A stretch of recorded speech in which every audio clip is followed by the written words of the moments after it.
Okay, hello and welcome to this episode of Meet the Goddess. Today with us is Catherine Michelle. Um, Catherine is an energetic healer and a women's embodiment coach, and so much more. As all of us, as every goddess that comes sitting here, there's so much more. The little description never does it justice. That's just the formality, but there's so much more. So welcome, Catherine. I'm so happy to have you here today. Thank you so much for inviting me on. I think this is an awesome initiative you've got, so I'm very happy to be here. Good. Yeah, I am. I've been reflecting actually in the last couple of days of what this means, and I want to share this with the listeners just for a moment, because there is a very, very, very deep intention with me running this podcast and sharing the voice of so many wonderful women. Is there's so many wonderful women out there, and their work is amazing. And whether it is like in this case, the embodiment work, which is so close to my heart. It could be artwork. It could be anything. Wonderful mothers, wonderful partners, wonderful women out there in every shape or form that are creating some magic. And it's such a privilege to be able to be part in sharing their message and help in sort of providing a platform where this message can be shared. And I think that each time we have this incredible conversations,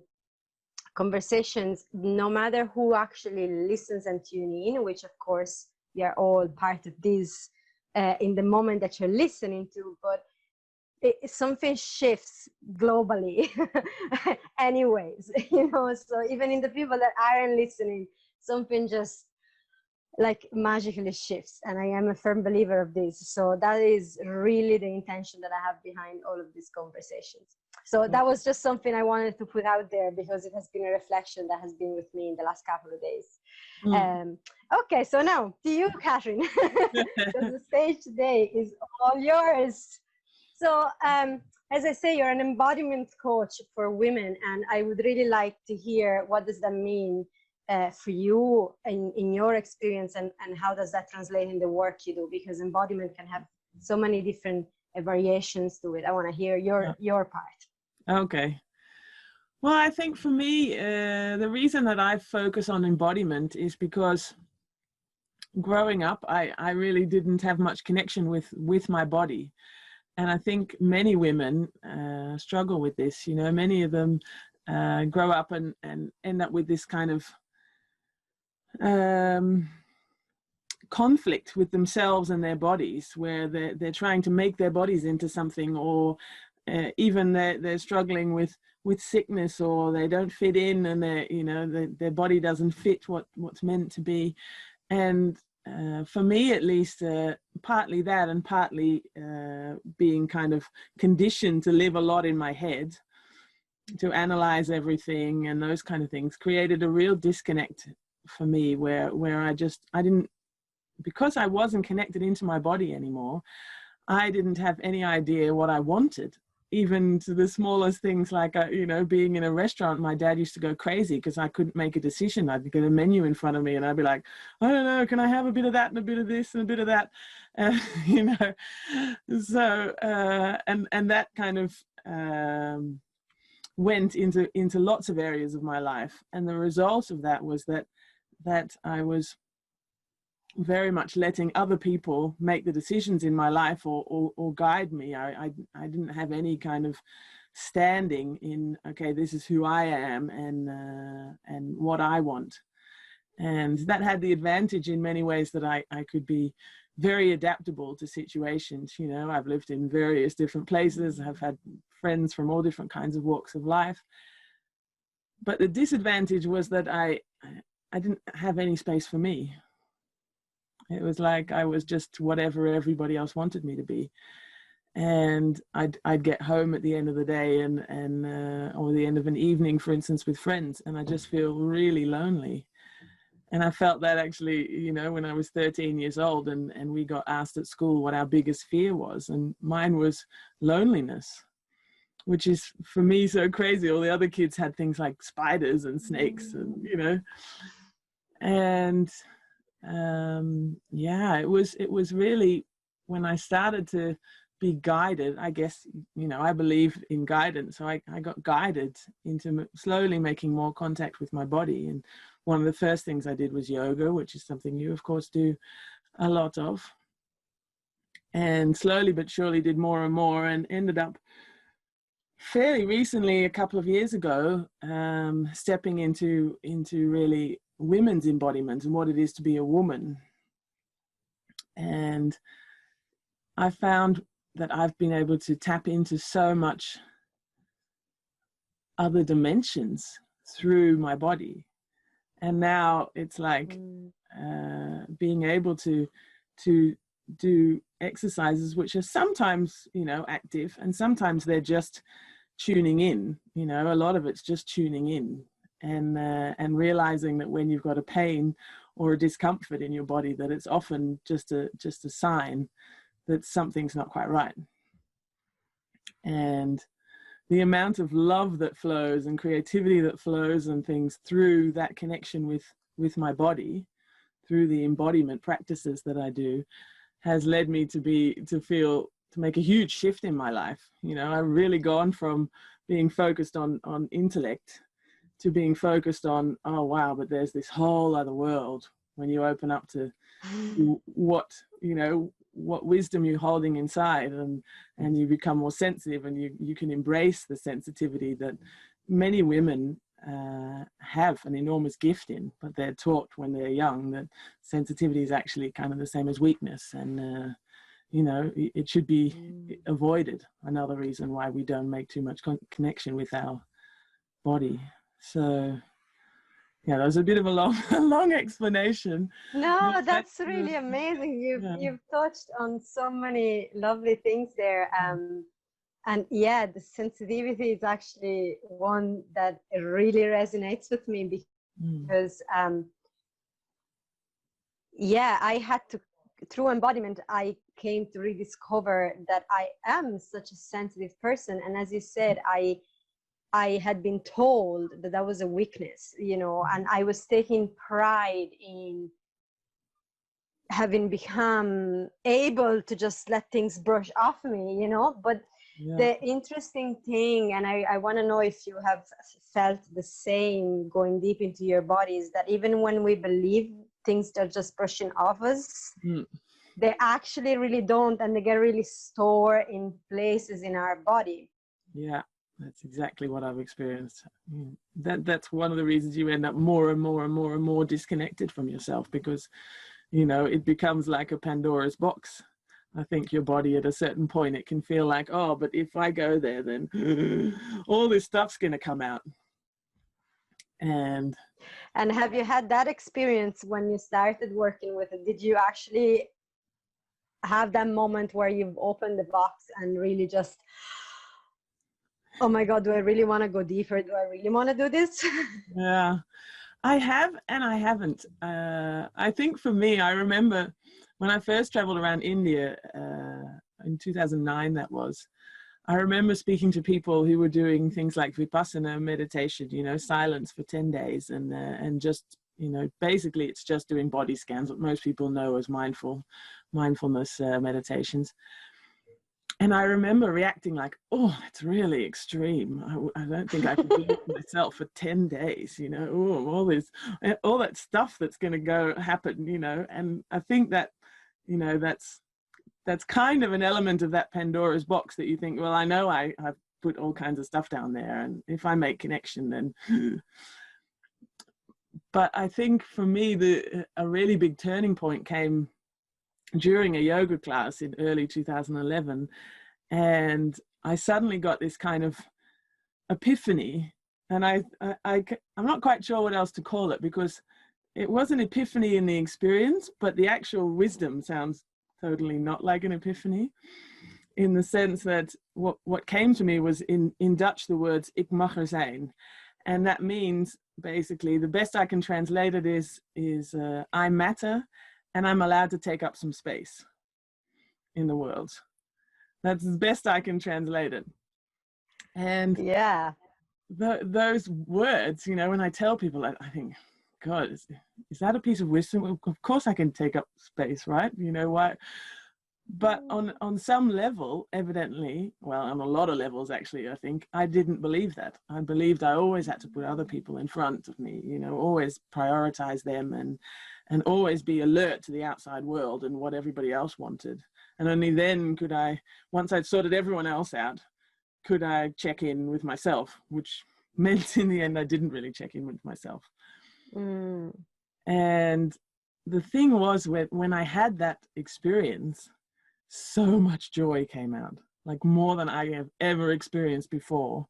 I have thankfully experienced it close to it since then on occasion, but it was like this enormous release. And it didn't take me long to start doing things like Vipassana and things after that. Because I realized that, you know, the universe is not out there to have you drown in everything that you couldn't handle at a certain point in your life. You couldn't see in the light. You know, the universe lets you have it as you can handle it. So yeah, there are some deep points, and you sometimes feel like shit. But generally, there's not too. It doesn't take too long when you can get into that loving space for it to feel like there's release, and you've peeled off a layer, if you like, and you feel wonderful and light and happy. So yeah, I think my experience is, beforehand I certainly experienced the fear that there was a Pandora's box which made me avoid certain things. But once I started to see, you know, these things started to open up, I haven't had that fear anymore. Yeah, and I wow, it's actually the allowance, you know, just that message, you are allowed to take space. It's like, really? You know what I can do? Yeah. You know, it's like, it feels, I get it. It's actually, it is an amazing insight, and to actually feel it in your cells. You know, you actually, the beauty of embodiment is that you actually begin to not just have concepts in your head, but you just begin to feel it deeply in every cell of your body and go, wow, it's so much more powerful as an experience. Yes, we're talking about Pandora's box. That came back to me when I was studying mystery school and all the different stories of the myths and goddesses and stuff. Pandora's box obviously does come up. And in actual fact, the original story to Pandora's box was that the box that Pandora had was a box of plenty, abundance. There was the harvest in it. It was actually a wonderful thing. When Pandora opened the box, she was gifting the world all these beautiful gifts. And then, of course, patriarchal interpretation was that Pandora opened the box and made a mess, and she was the one to blame for. So that can be a little bit afterwards.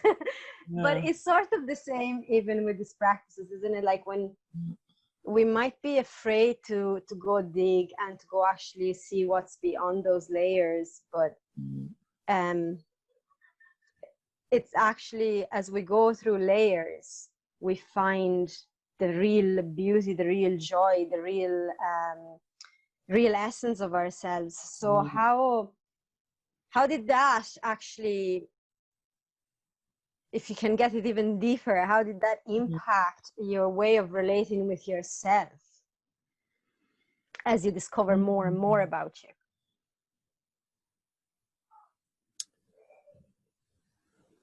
I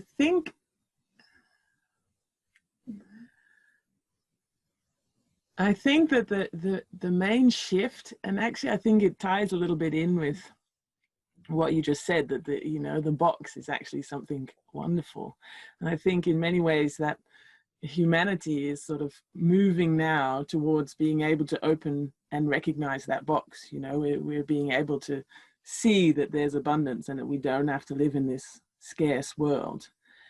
And I think for me, the main things to shift as I started to get deeper and deeper and get a better relationship with myself were things like trust.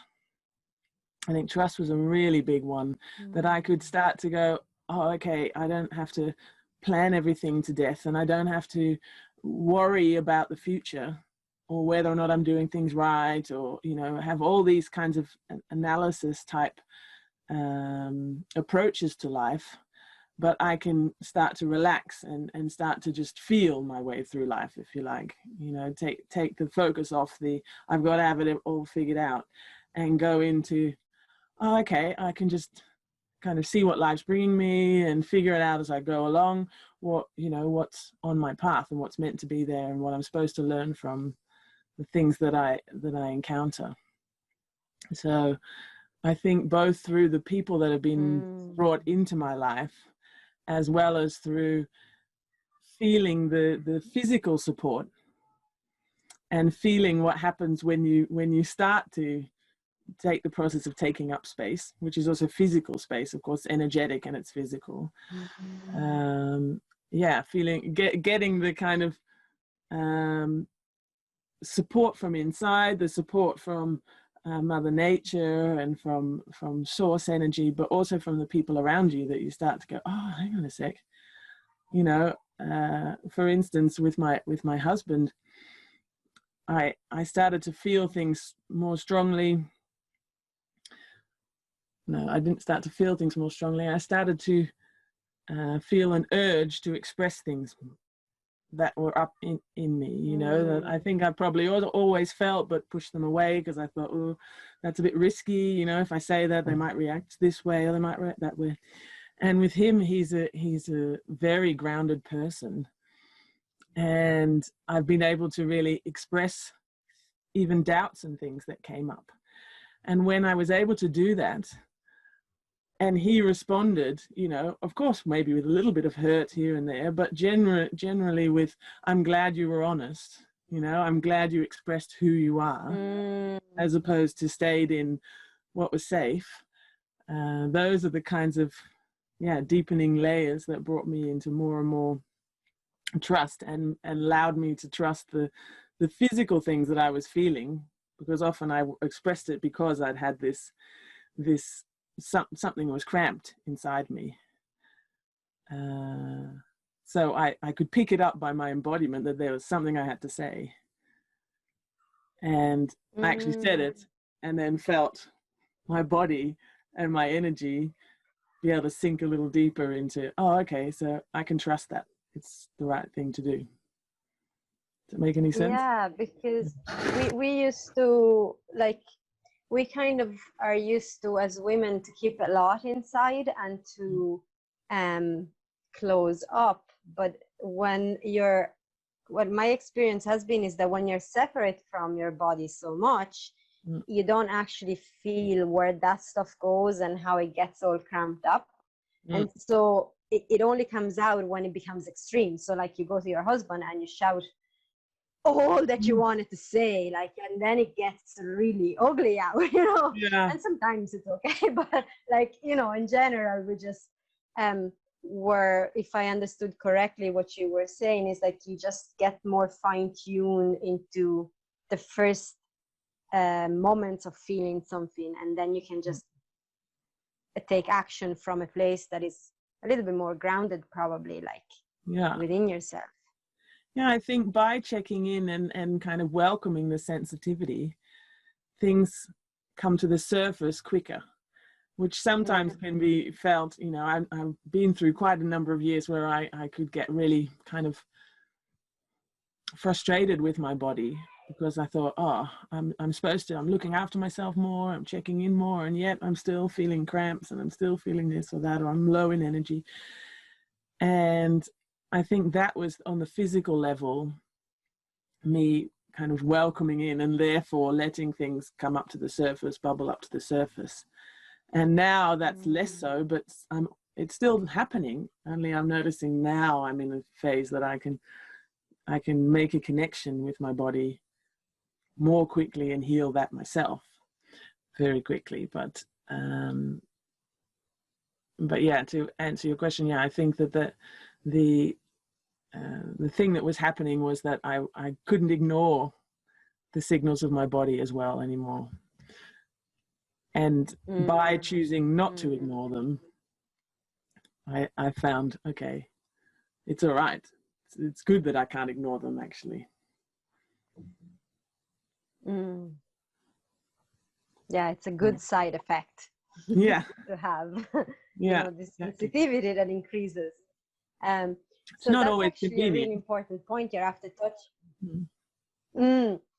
What you're after saying, that that sometimes you can actually feel your body, you can still feel tensions and soreness and stuff, and so I guess this can be something that can actually scare someone out of not practicing anymore, because they might think it's not working. So can you just bring a little bit more attention to that? Yeah, I think I might think it's not working.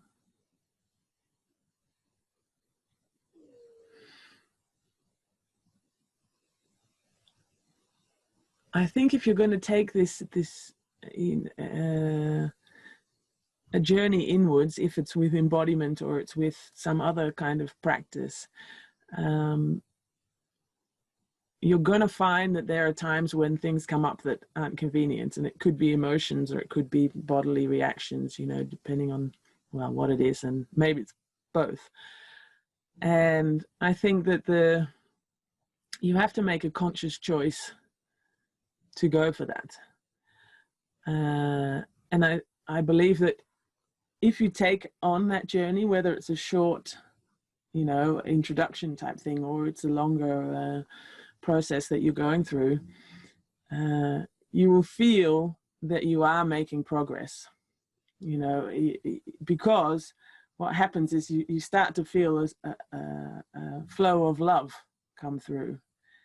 And I think as a coach or a healer, it's very important to provide a safe space for people to feel that, and to give them that support and guide them towards the parts of their body that are feeling okay, that give them that holding, if you like, so that they can feel other parts that might be hurting. But yeah, I think for me, I work a lot with the chakra system, and so being able to work with someone first on their foundation, on their root chakra, so that they can land in that and feel that kind of earthy root support. And then if something else is going on in some part of your body, you've got this. It's basically a question of fostering an awareness of multiple things at the same time. So that you have an awareness that you're all okay, that actually nothing's really falling apart. And from that thing, you can welcome in some other things that might not feel so comfortable at that time. I think that's at the basis of how you make sure that on the journey it still feels safe. And as you go along, I think everybody will experience just as much as they can welcome in, if you like. The body and the energy body is a very intelligent being. At least that's my experience, the experience of most people that I've spoken to. As I say, you don't get everything fall around you unless that's what you can handle at this point, and that's what you need. Yes, definitely. I relate to that. That's the journey has been definitely like that. It's like you're always offered a little bit that you can actually really, there is a bit of challenge, but it's not totally shattering and uncomfortable. And the times that you decide to go for the deep dive that you really want to feel uncomfortable, it's like a conscious choice, really. It's somewhere in your awareness you have chosen to do that, and so you always have the skills. But definitely it's something. I don't know how would you view that, but would you advise people to approach it I've been quite a lone wolf on a lot of stuff. Mm. And so very often I've just listened to something like this, really inspiring, and then went, oh yeah, sure, I can try this at home. Mm. And with certain things, yeah, that might work, but there's other things that it mightn't be so helpful to do it by yourself. So Yeah. where would you, like, I think if I went with my own experience, I would definitely advise people to approach these types of practices with someone that knows a lot, that can guide, and, as you say, offer that safe space. Yeah. What was your experience? Did you do it that way, or? Yeah, also a mix. I think for a long time I just did little bits and pieces, and I didn't get that far. And I think when I've had the deeper experiences, it's when I've chosen for an environment where I was surrounded by, I was either in a guided process, or I was surrounded by people who had the skills and the knowledge and experience to receive me in that. For instance, when I had the experience that I had during that yoga class, I was in a week-long kind of retreat in Thailand, and it was close to the end of the week. And so I'd been daily, I'd done it from self-discipline, because I know I work fairly well with self-discipline. Some people really need somebody also to give them some discipline. I work quite well with self-discipline. So I'd taken myself there, and I was taking myself to the classes and things like that. But I was surrounded by people who could really surround me with love and appreciate, that I think gave me the bedding to be able to have that experience. And I think when I've done other deeper dives, like Vipassana was, and things like that, yeah, it's been with guidance. And the biggest ones I've done, certainly the women's embodiment stuff, where a lot of old pain tends to come out, because not just personal pain, but also collective pain exists in the feminine kind of spirit. We all have our personal conditioning, which is, of course, because the conditioning still exists in our society, but we're often carrying stuff from our mothers and our grandmothers, and so there I certainly found that it really helped to be surrounded by sisters and to be guided by somebody who really knew how to give that grounded bedding. It's really the experience of having someone who stays with their feet firmly on the ground and knows how to keep you here and make sure you never go completely into a trauma or something that might come up. You've still got a part of you that knows, okay, I'm still an adult and I'm okay, and this is actually not endangering me in this moment. It's just a memory. So yeah, because it's interesting now what you're touching on. It's we do really get in touch with quite deep trauma at times, and surprisingly so, even with people that I have observed, that even people that didn't think they had big traumas in their life, like the typical ones, okay, there's abuse, there's rape, there's parents that bet you or that abandon you, okay, big stuff. But there's also people that just haven't experienced such big obvious ones, but they still can have quite deep trauma release, because we get in contact with that inner child, isn't it? Like yeah, exactly right. That didn't have those tools. So yeah, like, talk to us about that inner child essence that we can find. Yeah, well, I think, when I started on my women's embodiment journey, I was one of those people. I didn't think I had a major trauma to work through. I just knew that I wasn't identified with myself as a woman in that sense. It was something I always struggled to embrace. I'd always tried to be one of the boys. I was an engineer before I did this kind of stuff, and she said, what you've experienced is people going over your boundaries your whole life, and that's been encouraged, in fact, in your conditioning, and not through anything malicious, just through a conditioning of, oh, it's good to help other people and make yourself available, and it's really good to make sure you adapt to other people, and you're not too difficult, and you don't ask too much of people. You're always aware of, you know. And she said that is an equal trauma, because you've had people constantly coming into your space, constantly stepping over your boundaries. And I think that that's something that a lot of women can associate, whether or not they've got on top of that also some kind of bigger individual event trauma or period. And I think, yeah, the inner child work, I find it incredibly beautiful. But again, it's work that that I believe comes after you've got a foundation. So for me, I mean, in one of the major things that I offer is a 6-week program, which is really about connecting to that foundation, that to your root support. And there's healing in that, in the sense that you know, it's basically, it's about landing in your body and coming down to the lowest part of your body, you know, the parts that make connection with the earth, that's solid. And you know, that where you can really anchor yourself.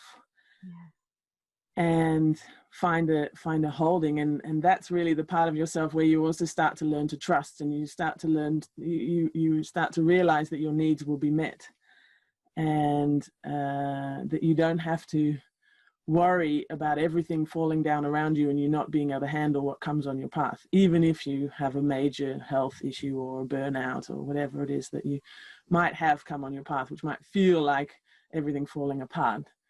It still isn't really.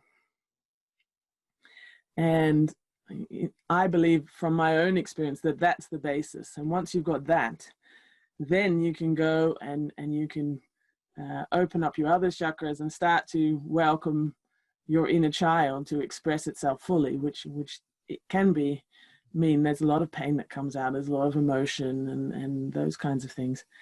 And you can do it from a welcoming space, because you've got this almost like a bowl or a root, you know, however it helps you to see it, but something that's holding you.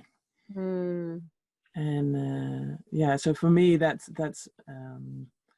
the first step. And then indeed there's fantastic work to be done on inner child. And once you've got that, you can also do more on your own. I think, you know, I think once you know that you've got a place you can go that's safe, then you can allow yourself to do, for instance, with healing journaling or with some other way, you can do work on your own that's inner child work as well. Yeah.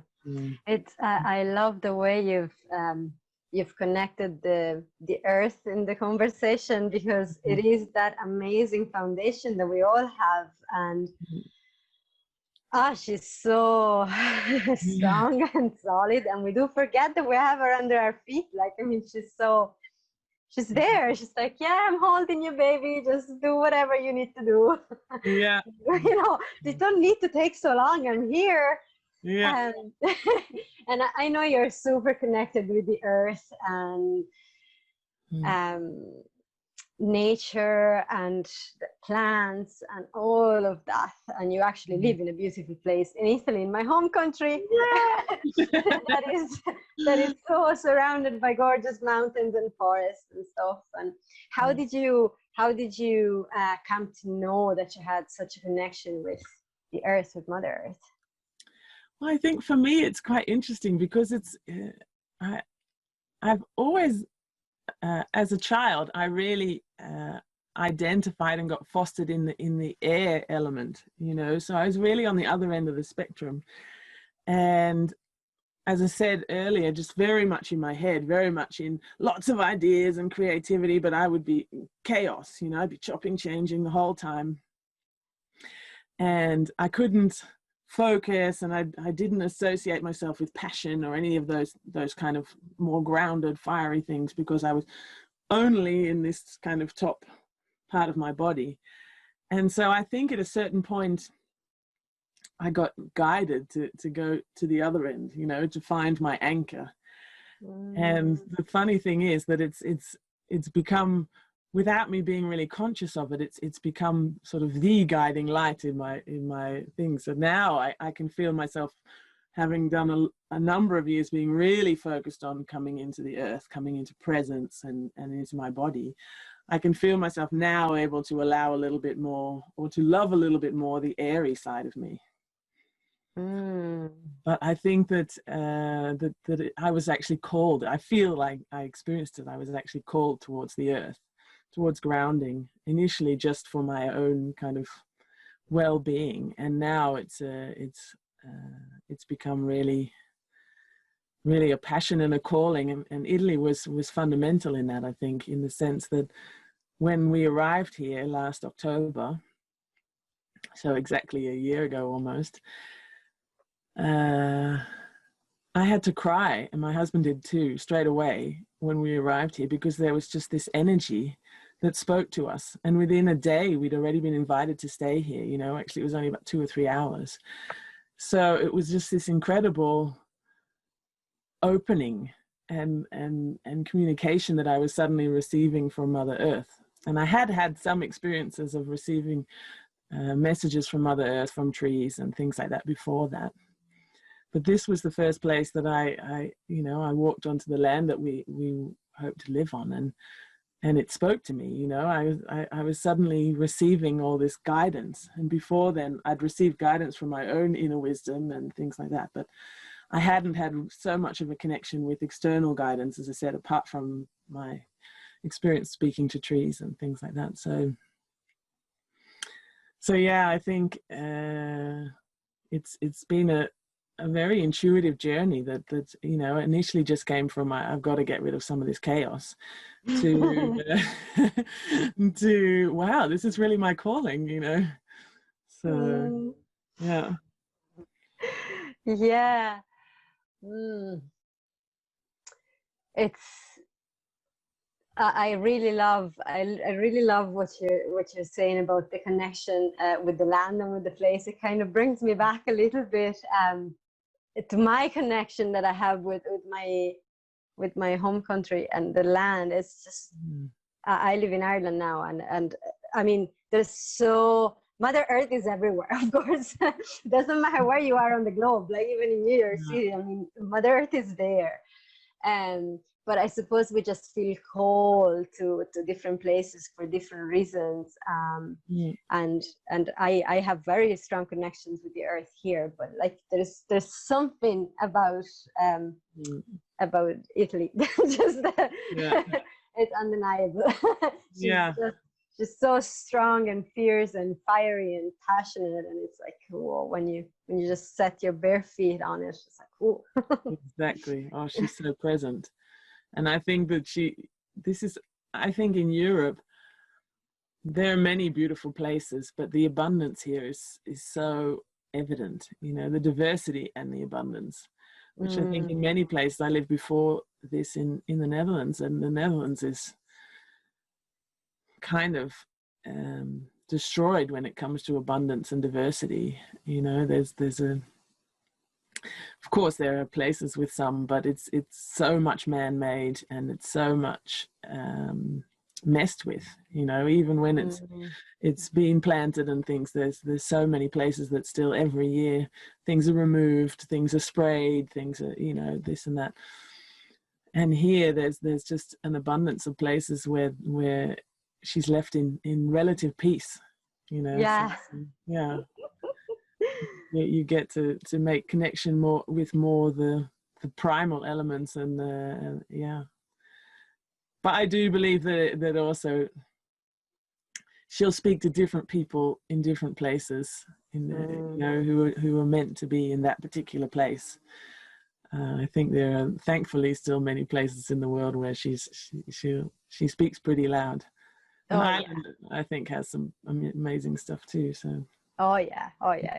There's she's everywhere, and it's a heart-to-heart connection, isn't it? It's like your own heart gets linked, or well, it's always linked really, but we just become aware of this link between our heart and the earth heart. It's like there's this massive jewel inside of her that is just like this beautiful heart, and loves. It just comes out of it. Once you get that connection, it really steadies you. I find for myself, it's just like, I just, even in the moments where there's so much going on the stories out there being told to us, where there's so much going on and so much to be anxious and worried and fearful about, but that anchoring, as you called it, that steadiness that she brings, it can be really powerful. Yeah. And I think it's, apart from the steadiness, there's also a real element of motherhood that I think is for women really important to make a connection, because, you know, we've all had our own experience with our own mothers, and whatever your relationship with your mother is, there's often an element of, you know, emotional unavailability or something like that that's come from, of course, the conditioning of previous generations. And to connect with Mother Earth and the abundance and the kind of that real unconditional welcoming can be an incredibly healing experience also for your relationship to womanhood and motherhood. Yes. I suppose there's that mama embrace that is always available, even as our inner child, as we were saying earlier, has missed maybe sometimes that physical embrace from our own mothers for many different reasons. But once you realize that that embrace is always available for you, it's so, it's nourishing for the soul, like it's properly on a very, very deep level. And a very physical level too. I think, you know, it ties back in. I think that the source or universe energy is incredible, and I definitely tap into that. Only I think there's something special about making that physical and energetic connection on a sort of deeper in your body level. It's not that it's deeper in general than the universe can be, but it's like a hug, you know, as opposed to, you know, eye contact. If you make the connection, they're both incredibly deep, beautiful experiences, but you wouldn't want to choose one over the other, I think. And how does it look like when you want to connect? So when you feel like, maybe, I don't know, is it something you do in the morning or during your day, when you get to those moments where you actually stop whatever you do daily and actually just practice for yourself to connect with your body, with the earth? Yeah, it can be quite varied for me. I think sometimes it's just a question of, if I'm not feeling so well, I will just literally lie down or sit down and tune in. I'll just literally shut my eyes and do a bit of a body scan. And generally I'll start with my pelvic floor, so where I'm making that connection with Mother Earth. Other times I will actually go into a part of nature that I like, and I'll sit or I'll move in a certain way. I've been there's a stone circle here that I discovered recently that I've been physically to, and had an incredible experience. I've never experienced such stillness in my being. And these days I do a lot of visualization. So a lot of the stuff that I do is putting myself in a setting that's nourishing for me. So even if I'm not in nature, I can feel myself in nature in a way that I feel I get guided to. Other things that I do a lot of chakra dance. I do quite a lot of dance type things, or shaking, physical kundalini shaking. And I have been quite rigid in always doing a morning ritual. And I think when you're starting off with this stuff, that is the best way, because it does make a huge difference to how you go into your day. And then generally I would combine some meditation with some kind of movement practice. Pardon. And these days, you know, I live on a farm, and so the morning is very often the best time of the day to be working in the garden, because it gets too warm. Not so much now. It's not such a big issue now, but But yeah, these days I'm experimenting more with just going with the flow and doing what feels good, but doing it in a mindful way, and taking my moments to appreciate what I'm doing, you know, just trying to be very present in whatever it is I'm doing and what is around me and what sounds I'm hearing. And you know, so I'm also very tuned into animals that are around, or insects that are around, and things like that, you know, and what they might come to tell me, or just whether or not they're just being with me. So very often my practice these days will just be taking 5 minutes to be very present while cuddling a dog, or while digging in the garden and things like that. But so yeah, it's a mix, and sometimes it's also going into mindset stuff. You know, sometimes I will find that I need to go into the to hear the words that will release worry or something like that. You know, so sometimes I can't get there just with my body practice, so I will go into something like Abraham Hicks, or something that listening to it gives me some kind of release. Yeah. I suppose it's like we might come to these sort of practices because we've had something with us, or an issue, or a period of life that is challenging, and so you come to discover it could be yoga, for example, or it could be embodiment, or it could be any sort of practice. And then from there can be the next phase, which is turning it into an actual practice. So you start seeing the positive results, and you go, okay, well then I do it an hour every morning, and that will keep the positive results.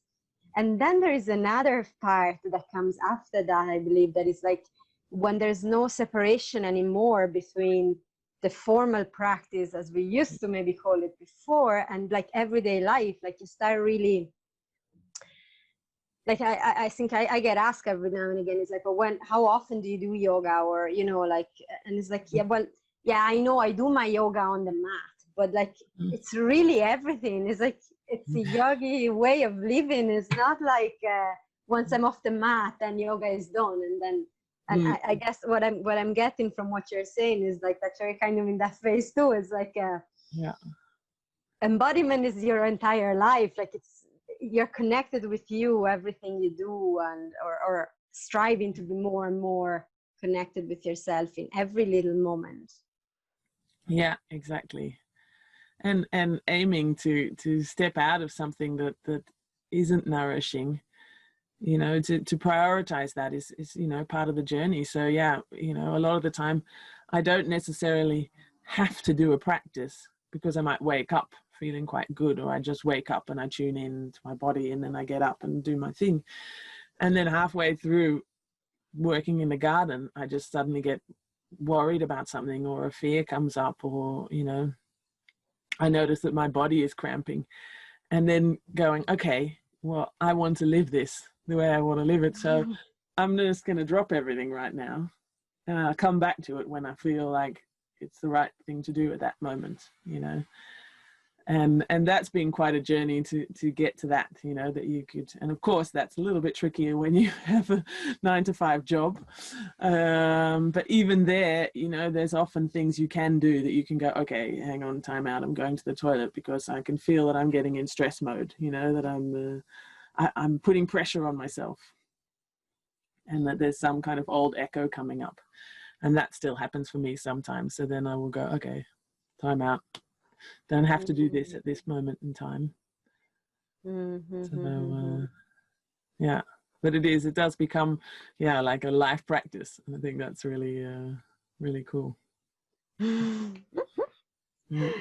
Yeah, that's the juicy part for me anyways. It's like when you realize that there isn't a limit to how deep into it you can go, or there isn't a limit of how. It's what attracted me of yoga at the very start. When I started, when I was 18, it was like the fact that there wasn't a limit to how into a pose I could go, you know, like, oh, you touch your toes, you've arrived. No, absolutely. Like, I mean, there's so much more to go. And then there's all the inward, or how you feel your body in the position. And then, so it's always like that. And the same is when you transfer this as we said, so-called practices to everyday life, there isn't really ever a limit to how deep and how profoundly in you can go within your body, within your essence, within your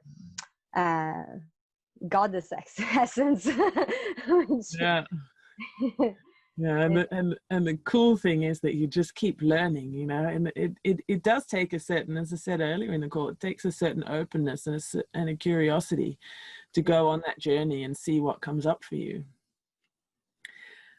But it's so cool to learn these different things, and as long as you don't take the mindset of, oh, I have to get to a certain point, I have to be done at some point, as you say, then it's super interesting, and you can welcome, you know, the little things that come on your path that seem like setbacks, but are actually your invitation to go a little bit deeper or find something more, challenge a fear, or realize, you know, oh, actually there's another part of me that I'm not expressing yet, because, you know, I've had a very interesting year in that sense, because I've started the year off, you know, going into this, okay, I'm a coach and I've got to start promoting myself and getting lots of advice from the outside world on, oh, you should do it this way and make sure you're sharing this, that, and blah, blah, blah, and make sure it's all you, but make sure you're doing all this. And so I was doing that, and I certainly wouldn't say that what I was sharing was not authentic. It was me.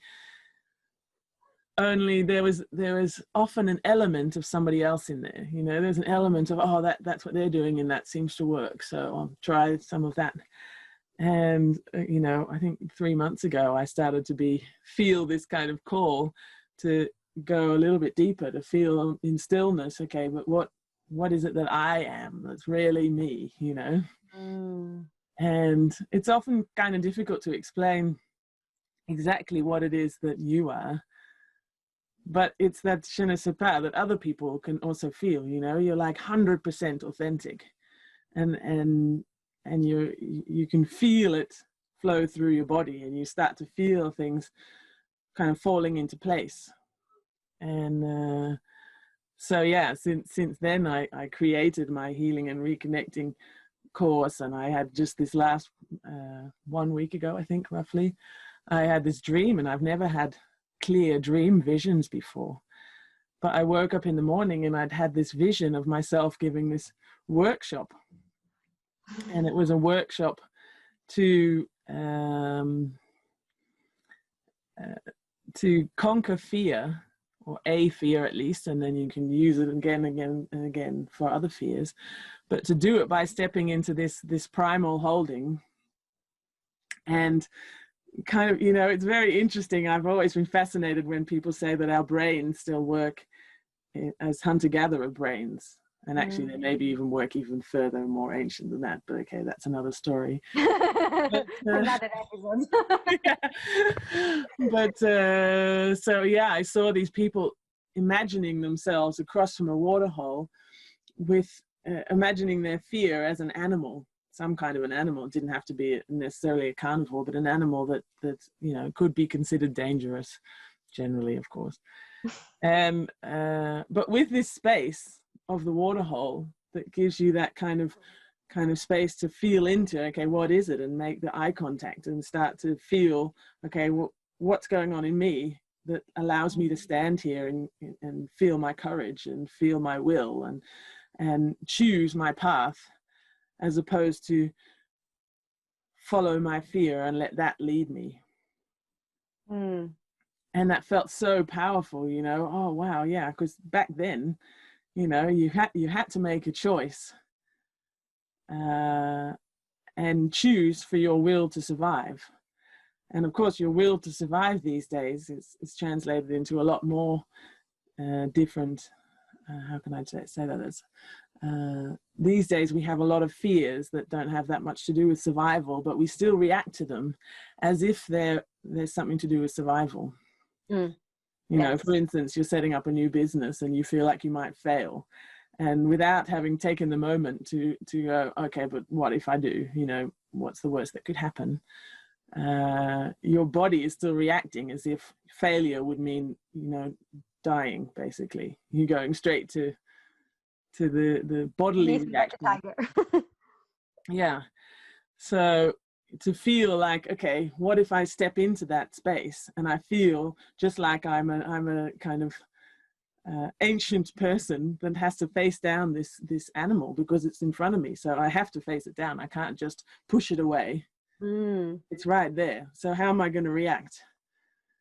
And yeah, I found it so fascinating and so powerful. So I've decided to hold that workshop in a couple of weeks on the 25th. So I'm super excited about that. Yay! Yeah. But these are the kind of things that I feel are starting to open up as I choose to do that work and choose to tune in and feel the healing and feel the inspiration and the intuition. So yeah, it's a journey that isn't always easy, but and it's never over. I don't think, even when you're like 80 and you've been doing it for 40 years, it's never over. 50 years.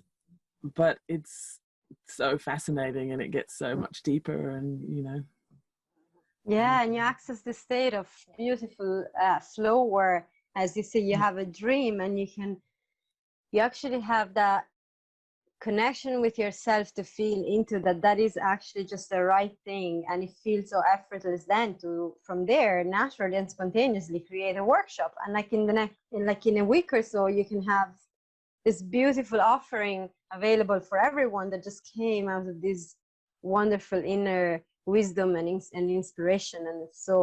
And the results are always incredible. Like I know from experience that when you follow that sort of flow, it just, you can't go wrong.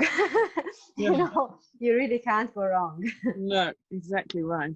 And that's so beautiful. So I know that you have also prepared some little gift for us, like a bit of a practice or I don't know what you prepared, but I'm actually mad to get it. So whatever it is, I'm really looking forward to it. Oh, cool. Yeah, Is it like a little meditation? Are we going in for a journey, a dive? What are we going to do? We're going to do a little meditation visualization, which is very much about embodiment. So feeling the flow of energy, feeling the different elements within the body. And it'll last, I think, about 10 minutes. I haven't actually timed it, but it's also a new inspiration that's come to me as a combination of lots of practices that I do regularly. So I thought, yeah, we'll give it a try. Follow the intuition. That sounds amazing. So for this, what I'm going to do, I'm just going to mute myself. So no background noises is going to disturb this, what you're doing, and then we'll get back. Okay? Okay. Awesome. So Thank you. yours. All right. Well, closing your eyes. Just taking some nice deep breaths through your mouth, in and out. And landing where you're making connection with Mother Earth. Feeling that sturdy support underneath you. Allowing yourself to bring your attention lower and lower in your body. Relaxing on the way down.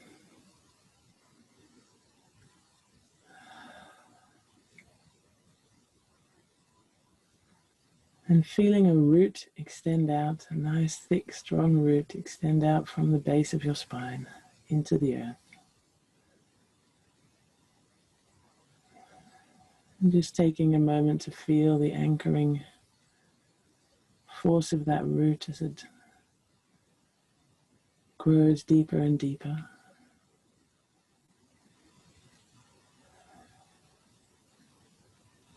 Holding you steady.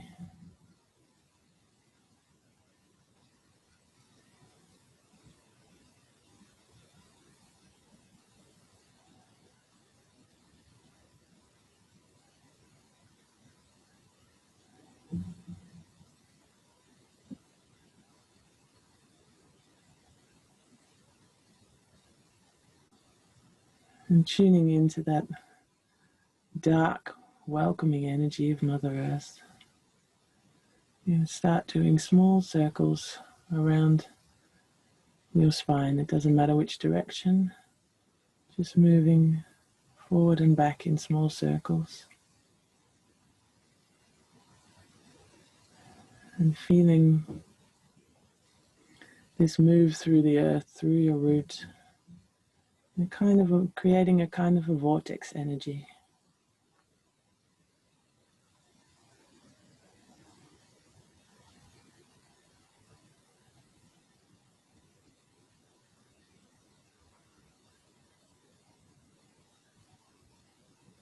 And while you're in your movement, still tuning into that solid support.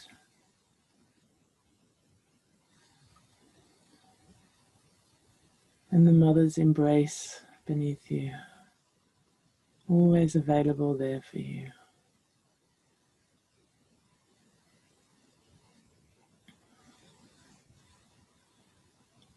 A dark warmth.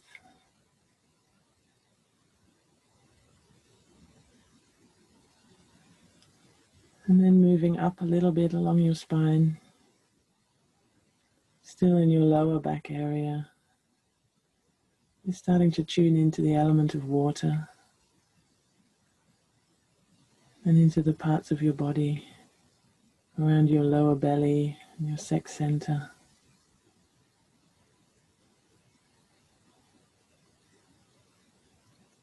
And the color is orange, we see the sunset reflecting off the water.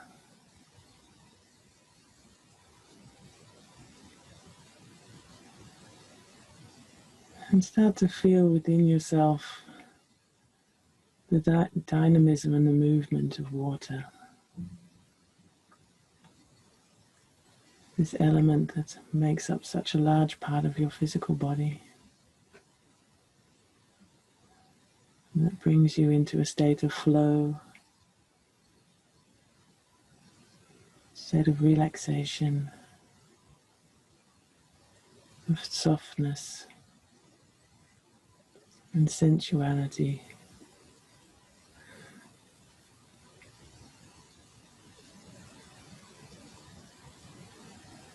Sensitivity and intuition and creativity.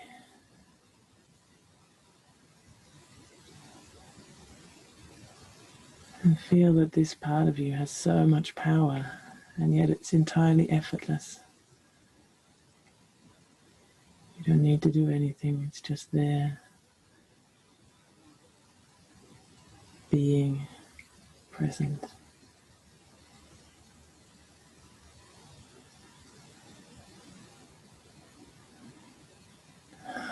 And then moving up your spine a little further, bringing your attention to your upper belly and the element of fire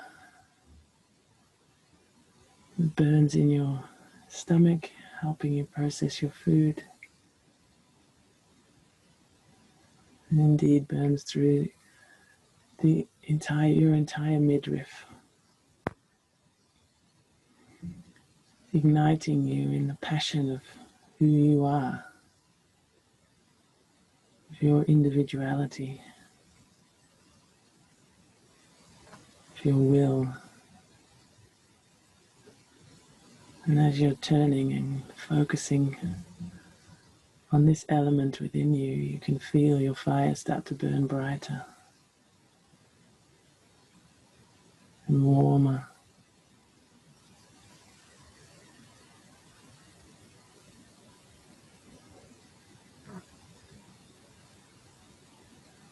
And tune into the power you hold within you when you say yes to something with all of your being.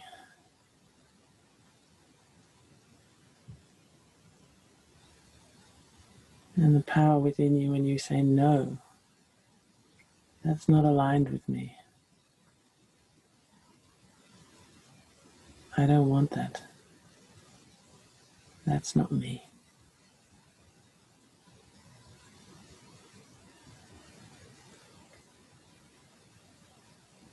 And then moving your attention slowly upwards towards your heart zone and your lungs, the home of the element of air within your body.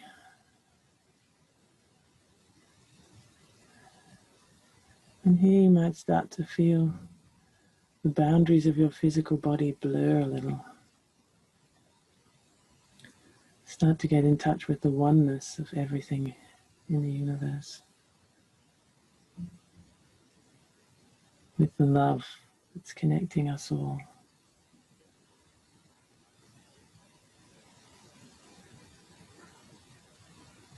Humans, animals, plants.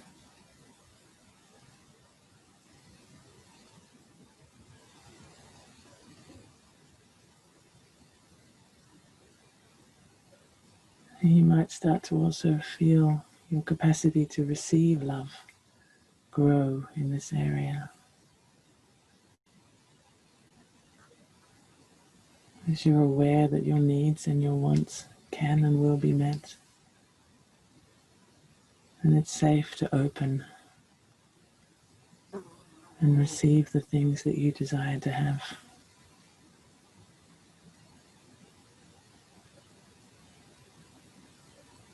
And the warmth that stems from this exchange, from the interaction of your fire with the air that makes it burn brighter.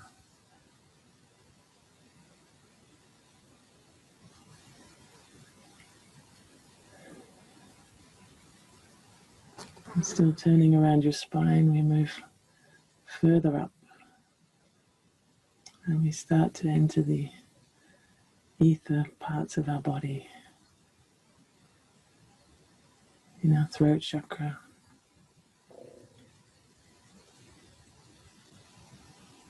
the part of us that's related to the purity and light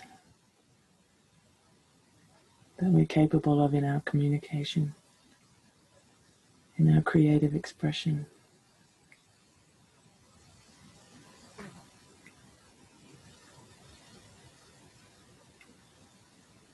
When we allow ourselves to be who we really are.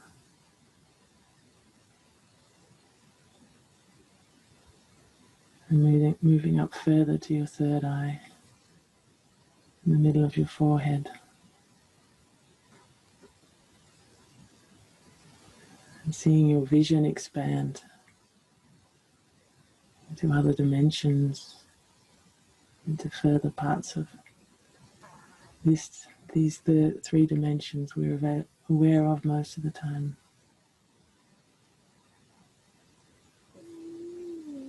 Into intuition, visions for your life.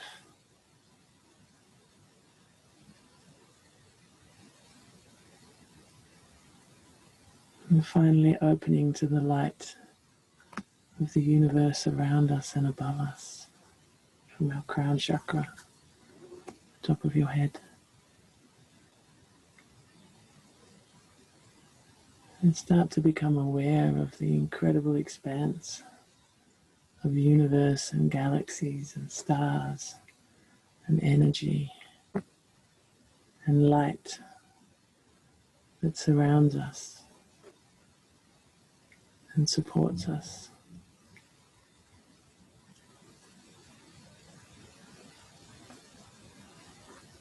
Feeling the incredible warmth and light of our sun and our moon.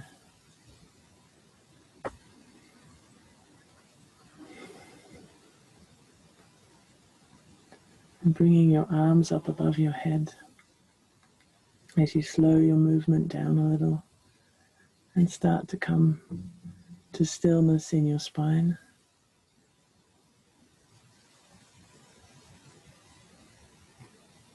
And just feeling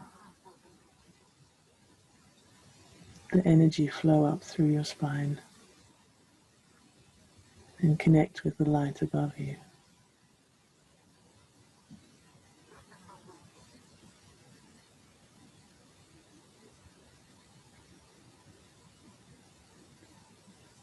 And then, without touching your body, just moving through the front of your energy body,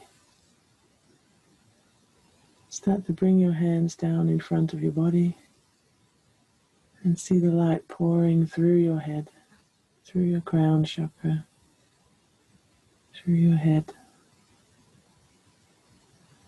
down through your neck at your pace, into your torso, into your lungs, and your heart zone.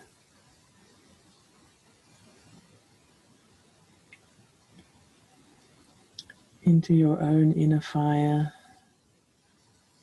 feeling it burn even a little brighter. And then feeling it mix with the dark warmth of your lower chakras.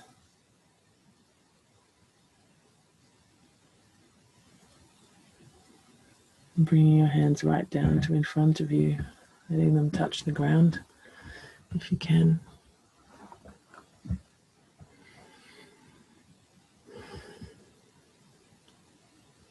And feeling Mama Earth and all of her energetic power and light and crystals and her connection to the universe around her.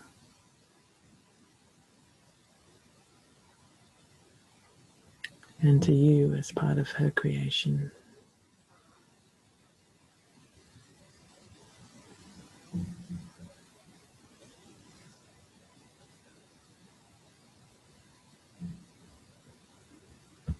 And finally, relaxing and bringing your hands into your lap. You take 3 nice breaths. And as you do, you can breathe in and feel the energy of your breath go up your spine and into your crown. And as you breathe out, feeling it and seeing it, visualizing it moving down the front of your body in a circle. This is also known as your microcosmic orbit. So up along your spine and down your front. Up along your spine and down your front.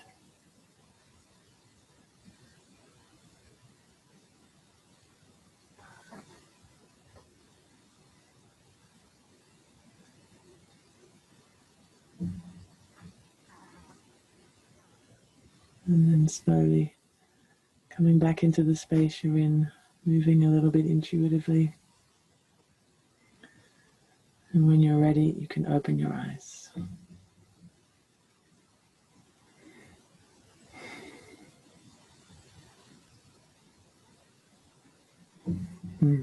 Wow. Oh, that was really wonderful. Mm. Thank you. Yeah, that was really, really wonderful. I had so many dragons coming in. It was like, Wow. it was like, oh, they were like spiraling and dancing and just all different colors. And I was like, wonderful. Wow, awesome. I'm like, oh, there's a party in this room. I love that. I love that. I think that's one of the coolest things about this work is, you know, it starts off being a beautiful journey to connection with yourself, and as it progresses, all this other color and enlivenment and visions and connection comes to you. You know, like what you're saying, you as your sensitivity grows, you see things you would never have seen before, you hear things you would never have heard before.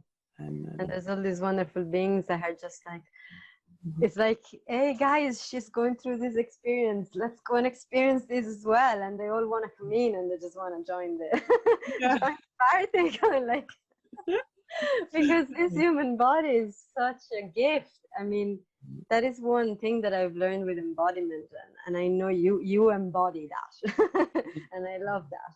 It's just this body is such a gift, and we put it through so much, and then we just try to detach from it, and then, you know, we do all of this unconscious stuff to ourselves. And then when you start realizing how precious a gift is, there's like little beings from every space and place that want to experience what we've got there, what we've got here, you know. So you thank realize you, thank you for this. My pleasure. Yeah, it's a real realization that we're not alone, and there's no disconnection.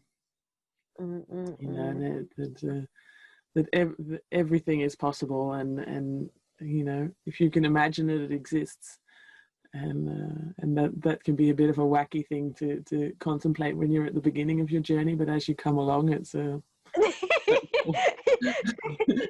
think what you're thinking and imagining at the beginning is weird.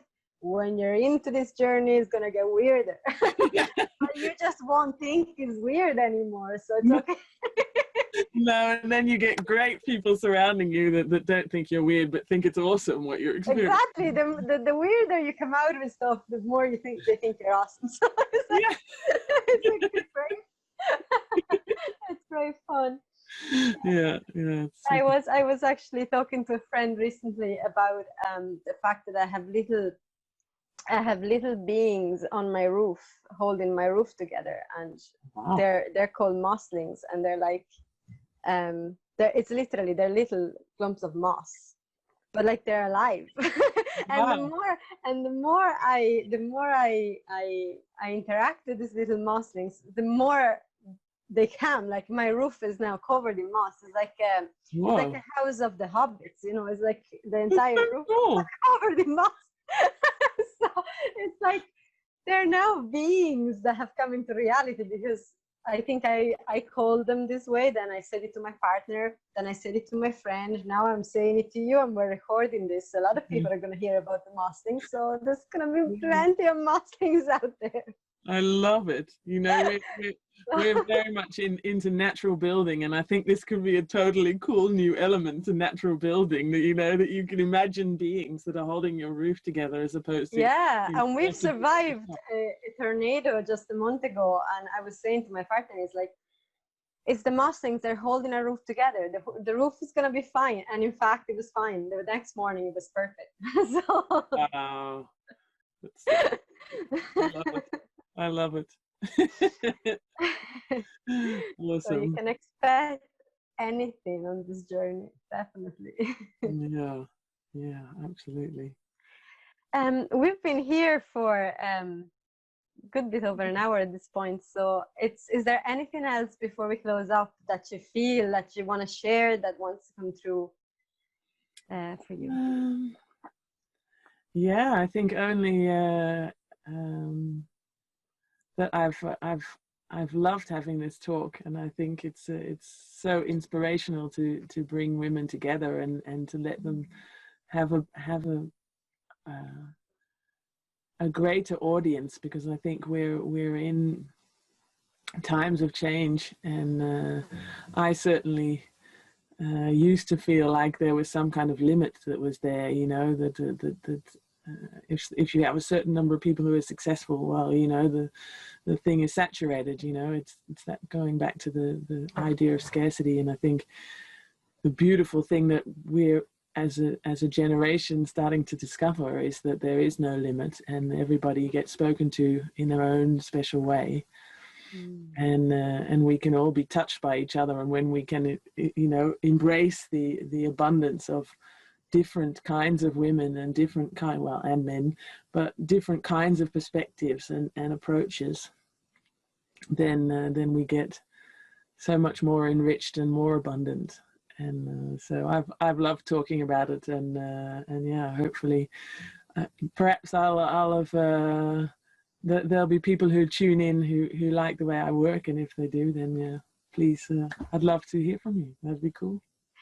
Yes, and I'm gonna have in the description of this video, there's gonna be all the different links to actually connect with Catherine. So if you've listened to this, you've liked her practice, her gift to us, or you want to hear more about her workshop coming up soon, and other events that she's gonna be running, there's gonna be all the links so you can contact her. And I love what you said about there's no scarcity, and it's such a powerful point. We're all here to contribute in such unique ways, and it's part of my real call and mission on this project is really, we're sisters, we're lifting each other up. There is no competition, there is no, oh, but she does that better than me, or I do that better. It's like that's so old programming that we so don't need anymore. It's done. It's, you know, we really don't. We are such a wonderful sisterhood on the entire planet, and there's so much that we all bring. So I really love this, and thank you, Catherine. I keep calling you Kathy because your email is Kathy. It's confusing. I get confused, but I know it's Catherine. So thank you very much for being with me today and with us and sharing all your wonderful, wonderful messages with us. It was absolutely amazing. And thanks everyone for watching and listening.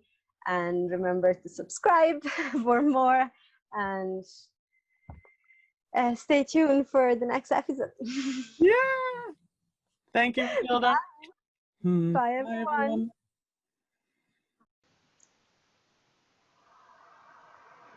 Thanks for watching this video. If you enjoyed, feel free to give it a thumbs up and subscribe to our channel for more. Join our growing international sisterhood at Free to Be a Goddess on Facebook. Join a tribe of women free to be their beautiful, wild and sacred selves, safe and supported. Find the link in the description.